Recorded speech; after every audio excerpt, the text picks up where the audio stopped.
আসসালামু আলাইকুম বন্ধুরা, কেমন আছেন আপনারা? আশা করি সবাই ভালোই আছেন। আমি আলহামদুলিল্লাহ ভালো আছি। এই জন্যে আজ সকালবেলা বেলা একটু বাইরে গেলাম। আর এটা আপনাদের সাথে কথা বলতে বলতে শেয়ার করব। আপনারা জানেন আমার ঘরের সামনে অনেক গাছ আছে, এটার মধ্যে পাখির কিচিরমিচির ডাক। আসলে আমাদের দেশে এটা স্বাভাবিক, কিন্তু মরুভূমির দেশে এটা পাখির এত কিচিরমিচির ডাক, মানে এটা আসলে আলাদা, একটু ভালোই লাগে। এটা এই দেশের জন্য স্বাভাবিক না, কারণ এই দেশে এভাবে এত কাছে গাছপালা পাওয়া যায় না। কিন্তু পাখি থাকে এখন, যেখানে যাই দেখি আসলে এদের তো ভয় থাকে না, মারারও ভয় থাকে না, কেউ যে মারবে। এখানে আমাদের দেশ মতো নাই যে পাখি দেখলেই মানে লোক মেরে নিয়ে যায়। এই জন্য ওদেরও একটা নিরাপদ স্থান হচ্ছে গাছ। এখানে মিডিল ইস্টে আসলে মানে সব দিক দিয়েই খুবই ভালো। সব দিক দিয়ে মানে জন্তু যেগুলো আছে, অ্যানিমেলস, সবারই একটা নিরাপত্তা আছে। যাই হোক, আজ আমি যেটা বলতে চাচ্ছিলাম বন্ধুরা, আপনারা যারা আমাদেরকে সাবস্ক্রাইব করে থাকেন, প্লিজ অধৈর্য হবেন না। হয়তো একটু আগে একটু পরে আপনাদের অবশ্যই আমি বিশেষ করে বলবো, এটা গ্যারান্টি দিতে পারি যে আমি আপনাদেরকে অবশ্যই, যে আমার এখানে একটু লাইকও করেছেন, আমি অবশ্যই সেটা যদি নোটিফিকেশনে আসে, অবশ্যই সাথে সাথে আমি দেখার সাথে সাথে, হয়তো দেখতে কিছু আগে পিছিয়ে হতে পারে, আমি আপনাদেরকে সাবস্ক্রাইব করব। এটা নিশ্চিন্ত থাকবেন।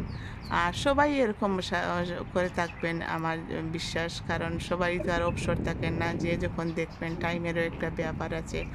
আপনারা প্লিজ সাবস্ক্রাইব করলে, একজনের যদি ভিডিও আপনাদের ভালো লাগে প্লিজ দেখবেন, অবশ্যই আপনার ভিডিও উনি দেখবেন। আপনি যদি কমেন্ট করে থাকেন, অবশ্যই কমেন্ট করে আপনাকেও উনি রিপ্লাই করবেন, যে আপনি যখন ওনাকে একটা ভালো করে ফ্রেন্ড করে নিয়েছেন, অবশ্যই উনি আপনার সাথেও ফ্রেন্ডের হাত বাড়িয়ে দিবেন। তাই আপনারা অধৈর্য হবেন না, প্লিজ সবার ভিডিও দেখবেন, দেখে আপনার মতামতটা জানাবেন। যাই হোক, আমার গার্ডেনে লুকে এসে কাজ করে গেছে আমার হাজব্যান্ড। এটা ওয়াল দিয়েছেন পানি বাইরে না যাওয়ার জন্য। আর এটা দুইটা আমার নিমের গাছ ছিল, সাইডে দেখতে পাচ্ছেন, ওগুলো অনেক কেটে ফেলেছেন ইয়ে এটা পরিষ্কার হওয়ার জন্য। এই যে দুইটা, এটা নিমের গাছ ছিল আমাদের, আমি আসার পরে আমার হাজব্যান্ড লাগিয়েছিলেন। এগুলো এখন কেটে ফেলেছেন পরিষ্কার করে। আর এখানে আমার যে জুট আছে, পাট পাতা আছে, জুট লিফ, এগুলাও আজকে কেটে নিয়েছেন আমার হাজব্যান্ড। তাই আমি এটা একটু পরে রান্না করব, আপনাদের সাথে একটু শেয়ার করব। আর এটা তো আমি খুঁজছিলাম আমার গার্ডেনের মেহমান যারা, এই যে দেখতে পাচ্ছেন আমার বিড়াল, 4-5টা বিড়াল আছে এখানে, ওদের নিরাপদ আশ্রয়স্থল আমার বাগান। আমার বাচ্চারা তো করে ম্যারিনেট করে রাখলে, কখনো মাছ মাংস ধুয়ে পরিষ্কার করে যদি আমি রাখি, তাহলে ওরা চুপি চুপি কখনো নিয়ে দিয়ে দেয় ওদেরকে। এত মানে ভালোবাসে ওরা এই বিড়ালদেরকে। তাই আমরাও আর কিছু বলি না, এরা আমাদের এখানেই থাকে। ওদের পানির ব্যবস্থা, খাবার ব্যবস্থা সবগুলোই এখানে আছে। যাই হোক, আমি একটু পরে আমি আপনাদের সাথে শেয়ার করব আমার জুট লিফ কীভাবে আমি রান্না করেছি আগে, আপনারা আমার গার্ডেনের দেখেছেন, আজকেও একটু শেয়ার করব। হয়তো কারো ভালো লেগে যেতে পারে, বা আমার কাজগুলো একটু আপনাদের সাথে আজকে শেয়ার করব। আমি শুধু এইটি আজকে মানে বলার জন্যই আসলে আমি ভিডিওটা একটু করেছি, কারণ কাজের ফাঁকে ফাঁকে তো অনেক কিছু আমরা করে থাকি, কিন্তু সবগুলো তো আসলে করার মতো মন মানসিকতা সবসময় থাকে না। যে আপনারা প্লিজ যদি লাইক করেন, সাবস্ক্রাইব করে থাকেন, তাহলে সব সময় পাশে থাকবেন। ফ্রেন্ড করে নিলে একবার, কিন্তু বন্ধু করে নিলে আজীবনের জন্য কিন্তু বন্ধু করবেন। এভাবে না যে না ভালো লাগলে করলাম, আবার ইয়ে করলাম, আনসাবস্ক্রাইব করে ফেললাম, এটা আসলে ভালো দেখায় না। যাই হোক বন্ধুরা, আমার এটা গাছের দেখতে পাচ্ছেন কেটে নেওয়া হয়েছে, কারণ আমার পাট গাছ যেটা, এটা অনেক লম্বা লম্বা, এই জন্য দুদিন পরে পরে কেটে আনা হয়। আর এটা আমার বাচ্চাদেরও খুবই প্রিয়, আমারও খুবই প্রিয়। আজ আমি এটা ইয়ে করব, মেশিন দিয়ে রাখবো ব্লেন্ডার করে কিছু, আর আমি একটি বটি দিয়ে এগুলো আজকে বসে কাটবো। আজ অনেক দিন হয় বটি দিয়ে কাটা হয় নাই। আমি এগুলা ছোট ছোট করে কেটে আমি আজ মুরগি দিয়ে রান্না করব।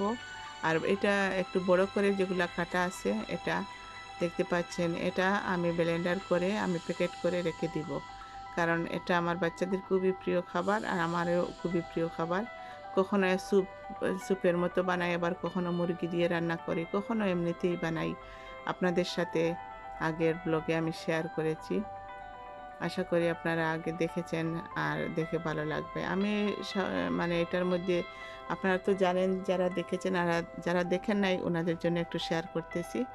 আমি পেঁয়াজ আর আদা রসুনের পেস্ট একসাথে করে আর কাঁচামরিচ শুধু দিব, এটার মধ্যে মশলা আর কিছু দেব না। আর ম্যাগি যে স্টক আছে, চিকেন স্টক, এটা আমি 2টা দেব। মশলার মধ্যে বস ম্যাগি স্টক আর কাঁচামরিচ, আদা রসুনের পেস্ট, এগুলাই। আমি এটা দেখতেছেন ব্লেন্ডার করে আমি একটু 1 প্যাকেট রেখে দিব। এটা যে কোনো সময় মনে করেন খাওয়া যায়। একবারে টেস্ট ভালোই হয়, খারাপ হয় না। দেখতে পাচ্ছেন আমি জিপলক ব্যাগে রেখে দিয়েছি 1 প্যাকেট, বাকিগুলো আমি রান্না করেছি। যাই হোক, মশলা মানে বেশি নাই মশলা, এটা মানে খেলে অনেক উপকারী। গ্রিন লিফ তো স্বাস্থ্যের জন্য সবার ভালো, আর চিকেনও ভালো। এটার মধ্যে তো এক্সট্রা কোনো মশলা নাই, আমি বলছিলাম যেটা।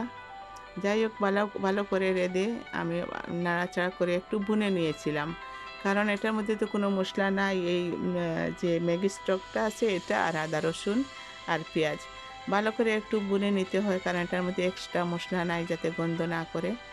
যাই হোক, যখন দেখলাম আমার হয়ে গেছে, পানি টানি শুকিয়ে গেছে, মুরগির যে পানি বেরিয়েছিল, তখন আমি 2 মগ যে কফি মগ থাকে, আমরা কফি খেয়ে থাকি, এটা দিয়ে 2 মগ পানি দিয়ে দিয়েছি। আর পানি যখন ভালো করে বয়েল হয়ে গিয়েছে মুরগিগুলা, তখন আমি এটার মধ্যে আমি এই পাট পাতাটা দিয়ে দিয়েছি।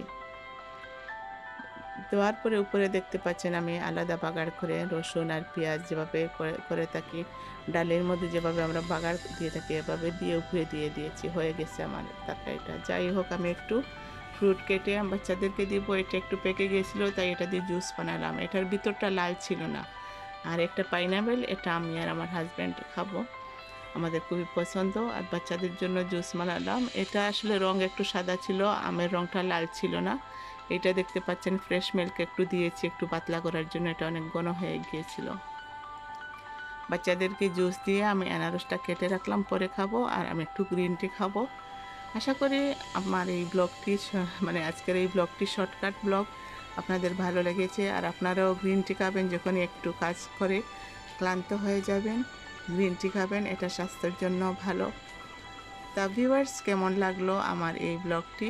আপনারা দেখতে পাচ্ছেন আমি আজকে কিন্তু আমার স্পাইসি যেগুলো আমি আপনাদের সাথে শেয়ার করেছিলাম আগের ব্লগে, এগুলো আমার খেতে দিতে ছিল গরম করে, আমি গ্রিন টির মধ্যে দিয়ে দিয়েছি। আর যেগুলা দেখতে পাচ্ছেন এগুলো উপর থেকে আমি নিয়ে নিতেছি, যেগুলো খেতে থেকে এসে গেছিলো। আশা করি আপনারাও এভাবে খাবেন। এই পানিটা আসলে খুবই উপকারী আমাদের জন্য, বিশেষ করে এই সময়ে। তাহলে ভিউয়ার্স, ভালো যদি লেগে থাকে আমার এই ব্লগটি, আপনারা কমেন্টের মাধ্যমে জানাবেন আর লাইক দিবেন। তাহলে সবার সুস্বাস্থ্য কামনা করে ভালো থাকেন সবাই যার যার ঘরে। আজকের মতো এখানেই বিদায় নেব। একটু শেয়ার করলাম আমার আশেপাশের ফ্রেন্ডের ঘরেরই খেজুরের গাছ দেখুন। তাহলে আজকের মতো এখানেই, আল্লাহ হাফেজ।